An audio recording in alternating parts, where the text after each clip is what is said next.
Hi అండి. మరో ఇన్సిడెంట్తో మీ ముందుకు వచ్చాను. This is Mohan. నా గుంటూరులో ఆల్మోస్ట్ ఒక 10 ఇయర్స్ నుంచి పరిచయం ఉన్నటువంటి ఒక పేరెంట్ ఆయన ఒక మార్నింగ్ పూట టిఫిన్ సెంటర్ రన్ చేస్తారు. ఇట్లాంటి 3-4 ఇన్సిడెంట్స్ ఉన్నాయి. అంటే చాలామంది స్టూడెంట్స్కి, చాలామంది పేరెంట్స్కి తెలియాల్సినటువంటి ఇష్యూ ఇది. ఈ సిఏ లాంటి కోర్స్ కావచ్చు, ఫర్ దట్ మ్యాటర్ ఇంకేదైనా చదువు కావచ్చు, ఎక్సెల్ అవ్వాలంటే కావాల్సింది, అంటే అద్భుతాలు చేయాలంటే ఈ చదువులో కావాల్సింది ఫెసిలిటీసా, పెద్ద పెద్ద కాలేజీలో అడ్మిషనా,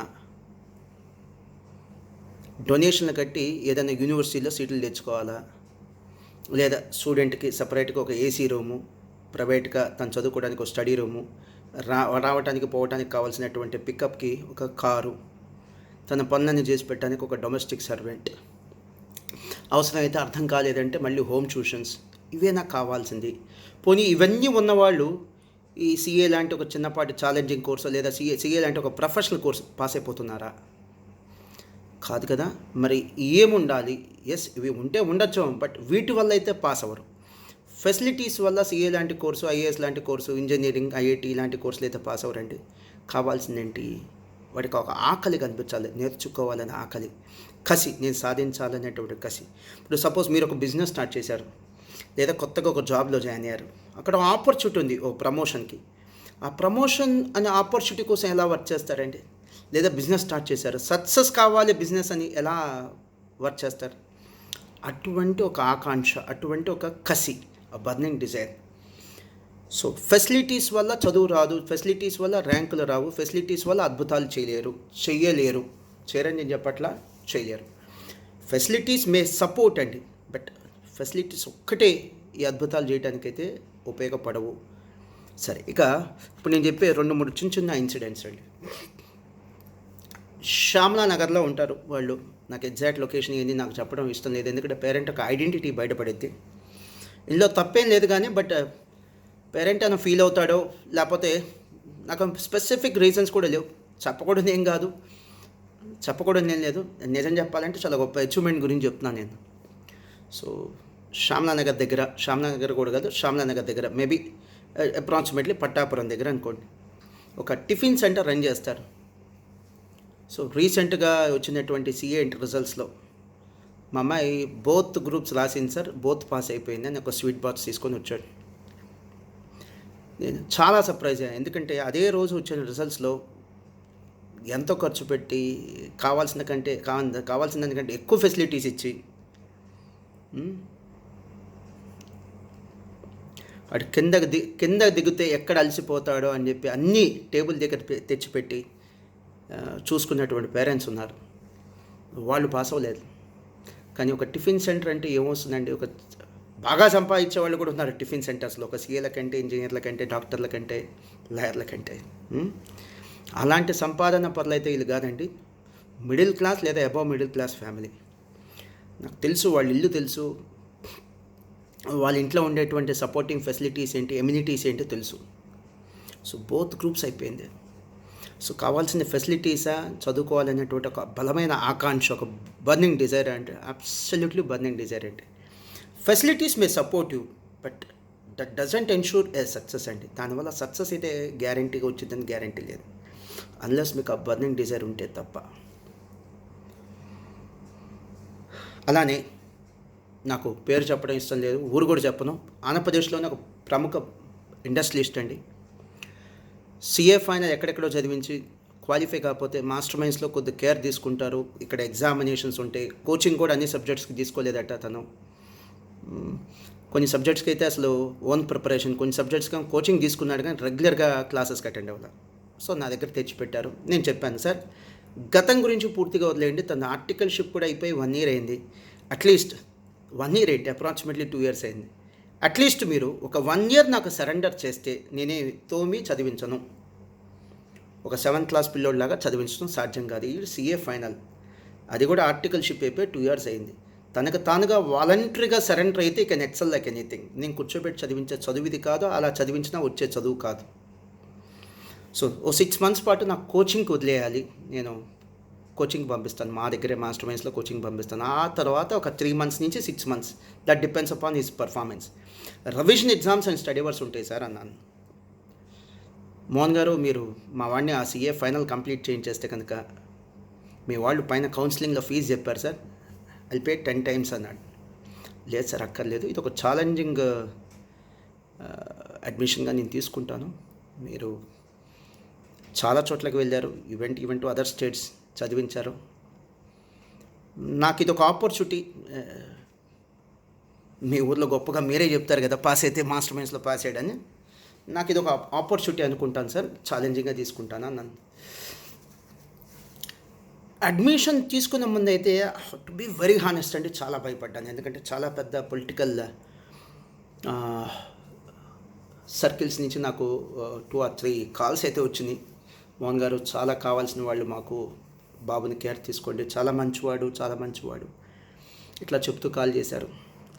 అండ్ నాకు తెలిసినటువంటి 2 చుట్టాలు సొసైటీలో చాలా మంచి స్థానం ఉంది, వాళ్ళకి స్థాయి ఉంది, వాళ్ళతో కూడా ఫోన్ చేయించాడు. ఈయన ఏంటి ఇంత రికమెండేషన్స్ చేసేస్తున్నాడు, ఇంకా అడ్మిషనే తీసుకోలేదు, ఈ అబ్బాయి నాకైనా భారం అయిపోతాడా? అంతే కదా, డిసిప్లిన్ ఉంది. ఇప్పుడు కాలేజ్లో అందరితో పాటు క్లాస్లో కొన్ని రూల్స్ అండ్ రెగ్యులేషన్స్ ఉంటాయి, ఇది ఫాలో అవ్వలేదనుకో నాకు ఇది హెడేక్గా మారింది. ఇతను నా రూమ్లో ఎక్సెప్షన్గా ట్రీట్ చేయమంటే చేస్తాను, లేదా మా ఇంటికి తీసుకొచ్చి ఎక్సెప్షన్గా ట్రీట్ చేయమంటే చేస్తాను, కానీ కాలేజ్కి వచ్చేసరికి నేను ఎక్సెప్షన్గా ట్రీట్ చేయమంటే ఎలా ట్రీట్ చేస్తాను? రూల్స్ ఇతనికి అప్లై కాదంటే ఎలా? కొద్దిగా భయపడ్డాను. బట్ థ్యాంక్ గాడ్ పేరెంట్ అలా నన్ను ఆబ్లిగేట్ చేయాల. పేరెంట్ కంటే చాలా గొప్ప ఏంటో తెలుసా, ఆ పిల్లవాడు కొన్ని కోట్ల రూపాయల ఆస్తి, చాలా పెద్ద బిజినెస్ ఎంపైర్, పెద్ద పలుకుబడి కలిగినటువంటి కుటుంబం, కానీ ఆ ఇంటి నుంచి వచ్చిన అబ్బాయి అంత హంబుల్గా ఉంటాడు నేనైతే ఎక్స్పెక్ట్ చేయలే. వాడు ఎందుకు చదవలేదు సీఏ ఫైనల్? మీరు విన్న మాట కరెక్టే. వాడు ఎందుకు పాస్ అవ్వలేదు సీఏ ఫైనల్ కాదు నేను అడిగింది. వీడు ఎందుకు చదవలేదు సార్ సీఏ ఫైనల్ అన్న. ఒక 1 week నా దగ్గర ఉంచుకున్న తర్వాత నాకు అర్థమైపోయింది, తను ఎగ్జామ్ సరిగ్గా రాయలేక ఫెయిల్ అవ్వలేదు, అది కాదు కేసు.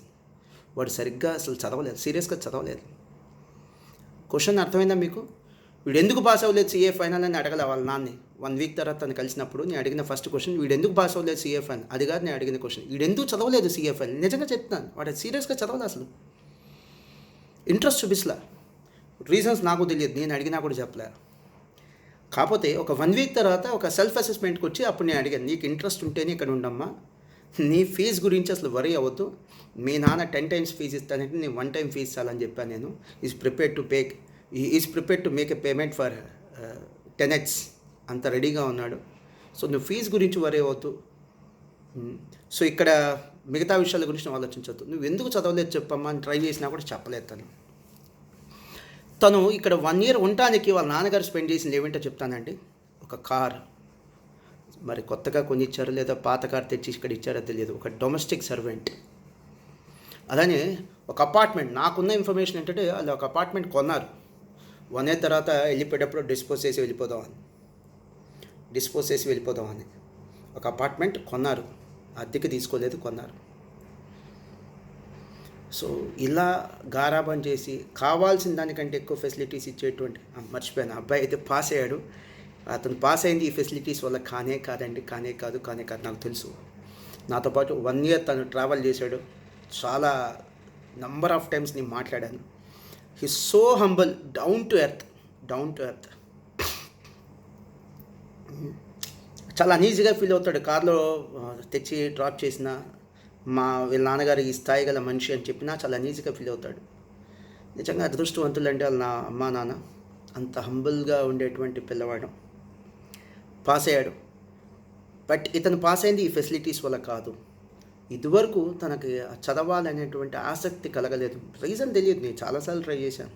ఇప్పుడు చదవాలనిపించింది, తను ఆ నీట్ ఫీల్ అయ్యాడు, చదివితే బాగుంటుంది, చదివితే పాస్ అయ్యేదే కదా, ఎందుకు నేను అనవసరంగా మళ్ళీ రాసి అటెంప్ట్స్ కౌంట్ చేయించుకుంటున్నాను, ప్లస్ సొసైటీలో అది నాకు ఒక ఇన్ఫీరియర్గా ఉంది, మా నాన్నకి కాస్త ఇన్ఫీరియర్గా ఉంది, ఇంతమంది నా వైపు అనుమానంగా చూస్తున్నారు, why should I give a scope, pass అయిపోవచ్చు కదా అని ఒక 1 year అన్నీ వదిలేసి చదివాడండి, పాస్ అయిపోయాడు. తను పాస్ అయింది ఫెసిలిటీస్ వల్ల కాదు, కేవలం తన డెడికేషన్, డిసిప్లిన్. అలానే నేను రీసెంట్గా ఒక ఫంక్షన్కి వెళ్ళానండి. అక్కడ సర్వింగ్ చేస్తున్నటువంటి ఒక సర్వర్, చిన్న వయసే ఉంది. నేను భోజనం చేస్తున్నాను. సార్ మీరు మోహన్ గారు కదా అన్నాడు. అవునండి అన్న. మాస్టర్ మైండ్స్ మోహన్ గారు కదా సార్? అవునండి అన్న. నేను ఎలా తెలుసమ్మా నీకు అని అడిగే లోపలే, సార్ మీరు నాకు తెలుసు సార్, నేను సో సిఏ చదువుతున్నాను. సిఏ ఫైనల్కి నేను ఇప్పుడు ప్రిపేర్ అవుతున్నాను sir. I mean to say, అసలు నిజంగా చెప్పాలంటే కోచింగ్ కూడా కాదు, ఆర్టికల్షిప్ జాయిన్ అయ్యాను, ఇంటర్న్షిప్లో ఉన్నాను సార్ అన్నాడు. ఎక్కడ నేను చూడలేదమ్మా అన్నాను. మన ఇన్స్టిట్యూట్లో కాదు సార్, మాస్టర్ మైండ్స్లో కాదు, వేరే ఇన్స్టిట్యూట్లో చదివాను. ఓకేనమ్మా, థ్యాంక్ యూ. అయిపోయింది, భోజనం అయిపోయింది. నేను హ్యాండ్ వాష్కి వెళ్ళాను. మళ్ళీ అక్కడ కనిపించాడు. ఇందాక భోజనం సర్వ్ చేస్తున్నప్పుడు నేను మాట్లాడలేకపోయానమ్మా. ఇప్పుడు అడుగుతున్నాను, ఏంటిది మరి నువ్వు సిఏ ఫైనల్ చదువుతున్నానని చెప్పావు, ఇంటర్న్షిప్ చేస్తున్నానని చెప్పావు, మరి ఇక్కడ ఈ సర్వింగ్ జాబ్ ఏంటి, సర్వర్గా సర్వ్ చేస్తున్నావు ఏంటంటే, సార్ సమ్మర్లో కాస్త మ్యారేజెస్ ఎక్కువ ఉంటాయి సార్. మ్యారేజెస్ సీజన్ ఇది. సమ్మర్ కూడా కాదు, మ్యారేజెస్ సీజన్ ఇది. మ్యారేజెస్ సీజన్లో మ్యారేజెస్ ఎక్కువ ఉంటాయి. ఇట్లా ఒక రోజు వస్తే నాకు ఒక 1000 రూపీస్ దాకా ఇస్తారు సార్. ఇవాళ ఎలాగో ఆఫీస్ లేదు, సండేనే. ఇలా వచ్చి ఈ భోజనం వడ్డిస్తే నాకు 1000 రూపీస్ వస్తాయి సార్. ఇలా ఆల్మోస్ట్ ఈ సీజన్లో 10-15 చోట్ల చేస్తాను సార్ నేను. నియర్లీ 10,000 to 15,000 వస్తుంది. ఇయర్లీ ఒక 2 సీజన్స్కి కనీసం నాకు 30,000 వచ్చింది సార్. ఓన్లీ సండేసే చేస్తాను. లేదా ఏదైనా వర్కింగ్ డేస్లో వచ్చింది అనుకున్న ఆపర్చునిటీ, అక్కడ లీవ్ పెట్టి పర్మిషన్ తీసుకొని, మా ఆడిటర్ గారు పర్మిషన్ తీసుకొని లీవ్ పెట్టి వస్తాను సార్ నేను అన్నాడు. గ్రేట్. నేను వెంటనే చెప్పాను, ఇది నా విజిటింగ్ కార్డ్ అమ్మా. సిఏ ఫైనల్ రేపు ఏదైనా చదువుకోవాలన్నప్పుడు నీకైనా ఫైనాన్షియల్ సపోర్ట్ కావాలంటే, ఎస్, మా దగ్గర కోచింగ్ తీసుకుంటానంటే I can offer some concession. నీకు కావాల్సిన హెల్ప్ నేను చేస్తాను. అపార్ట్ ఫ్రమ్ దట్, నీకేదైనా డొనేషన్స్ కానీ లేదా నీకైనా ఫైనాన్షియల్ సపోర్ట్ కావాలంటే చెప్పు. ఉన్నారు కొంతమంది అలా గుప్తదానాలు, పేరు చెప్పరు. మనం ఒక స్టూడెంట్ పేరు చెప్తే అతనికి 5,000, 10,000, 20,000 సబ్జెక్ట్ టు దేర్ ప్రయారిటీస్ ఇచ్చేటువంటి వాళ్ళు ఉన్నారు. నీకు అలా ఇప్పిస్తానమ్మా అని చెప్పి నేను నా విజిటింగ్ కార్డ్ ఇచ్చాను. మీకు చెప్తే నంబర్ అండి. నేను వాస్తవంగా నా మనసులో ఉన్నది ఏంటి తెలుసా, ఆడు వస్తే ఫ్రీగా చదువు చెప్పేద్దామని. నేను ఫ్రీ అనే పదం వాడలేదు, అంతే. కన్సెషన్ ఇస్తానన్న. అయినా వాడు ఫ్రీ అడగల, కన్సెషన్ అడగల. వద్దు సార్, నేను సిఎఫ్ఎల్ మన దగ్గరికి వస్తాను సార్, జస్ట్ వచ్చినప్పుడు మిమ్మల్ని కలుస్తుంటాను, అప్పుడప్పుడు నాకు కాస్త భయం వేసినప్పుడు లేదా కాస్త డిస్కరేజింగ్గా ఉన్నప్పుడు నేను కలుస్తుంటాను సార్ అన్నాడు. ఓకేనమ్మా, ఆల్ ద బెస్ట్ అన్నాను నేను. తను మళ్ళీ అయితే ఇంకా సిఎఫ్ఎల్కి రాలా, ఎందుకంటే ఇది జరిగే ఇన్సిడెంట్ అప్రాక్సిమేట్లీ 6 months అయింది. ఇంకా అడ్మిషన్కి రాలా. మేబీ నెక్స్ట్ బ్యాచ్లో ఆయన అడ్మిషన్కి వస్తాడు. నా విజిటింగ్ కార్డ్ అయితే తీసుకున్నాడు. నేను ఆ ఇన్సిడెంట్ చూసిన తర్వాత మా కార్లో డ్రైవర్కి చెప్తున్నాను. నేను మా డ్రైవర్కి ఏం చెప్పానంటే, ఈ అబ్బాయి గురించి, అంటే ఇప్పుడు జస్ట్ ఒక ఫంక్షన్లో సర్వర్గా చేశాడు, సిఏ ఫైనల్ స్టూడెంట్ అని. అబ్బాయి గురించి నేను మా డ్రైవర్కి చెప్పాను, ఇతను ఏదో ఒక రోజు మన గుంటూరుడయ్యా అని, మన తెలుగుడయ్యా అని చెప్పుకునే స్థాయికి వెళ్తాడు. తన ఫ్రెండ్స్, వీడు మా ఫ్రెండ్ అండి, వీడితో పాటు మేము కలిసి చదువుకున్నాం, మా క్లాస్మేట్, మా రూమ్మేట్ అని చెప్పుకునే స్థాయికి వెళ్తాడు. ఎందుకంటే వాడికి ఏం తెలుసు, డిగ్నిటీ ఆఫ్ లేబర్ తెలుసు, డబ్బు వాల్యూ తెలుసు.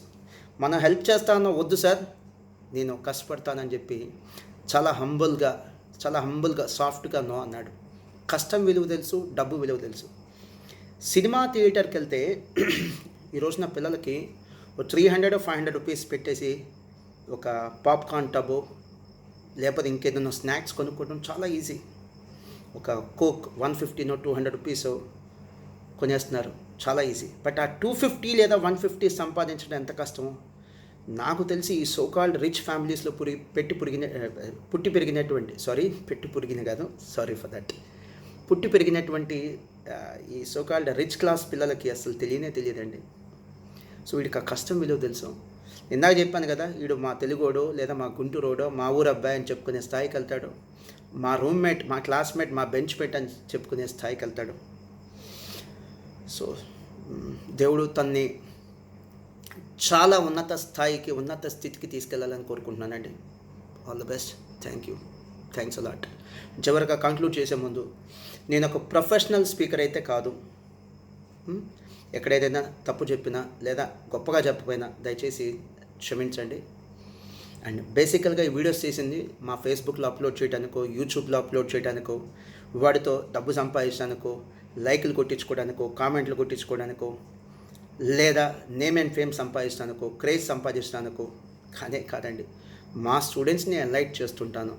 మా స్టూడెంట్స్కి ఏం చెప్తానో అదే వీడియోస్ నేను ప్రిపేర్ చేసి మా క్లాస్లో ప్లే చేస్తాను. అవే వీడియోస్ మీకు పంపించమని చెప్పాను. మా సోషల్ మీడియా టీమ్కి పంపిస్తున్నారంతే. Thank you.